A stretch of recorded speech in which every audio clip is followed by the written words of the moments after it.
بسم اللہ الرحمن الرحیم۔ السلام علیکم۔ حضرت عائشہ رضی اللہ تعالیٰ عنہا سے مروی ہے کہ انہوں نے کہا، میں نے رسول اللہ صلی اللہ علیہ وسلم کو یہ فرماتے ہوئے سنا ہے کہ رات اور دن ختم نہیں ہوں گے یہاں تک کہ لات و عزیٰ کی عبادت کی جائے گی۔ تو میں نے کہا، یا رسول اللہ صلی اللہ علیہ وسلم، میں تو گمان کرتی تھی کہ جب اللہ تعالیٰ نے یہ آیت نازل فرما دی، ترجمہ، تو یہ دین ہمیشہ رہنے والا ہے۔ تو حضور علیہ الصلوۃ والسلام نے فرمایا، بے شک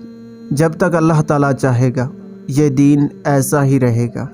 لیکن پھر اللہ تعالیٰ ایک پاکیزہ ہوا بھیجے گا، تو جس کے دل میں رائی کے برابر بھی ایمان ہوگا اس کی وفات ہو جائے گی، پھر وہی لوگ باقی رہ جائیں گے جن میں کوئی بھلائی نہیں رہے گی،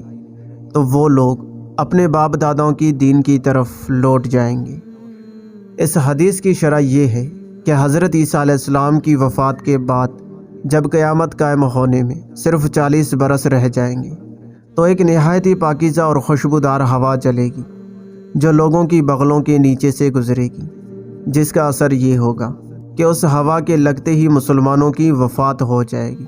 اور ساری دنیا میں کافر ہی کافر رہ جائیں گے جو اپنے باپ داداؤں کی طرح لات و عزیٰ وغیرہ بتوں کی پوجا کرنے لگیں گی، اور انہی کافروں پر قیامت قائم ہوگی۔ دوستو، ہمیں چاہیے کہ ہم ہر وقت اپنے ایمان کی سلامتی کی دعا کرتے رہیں، کیونکہ کامیاب وہی ہے جو اس فانی دنیا سے ایمان کے ساتھ جائے۔ اللہ پاک ہمیں ایمان کی حفاظت کرنے کی توفیق عطا فرمائے، آمین۔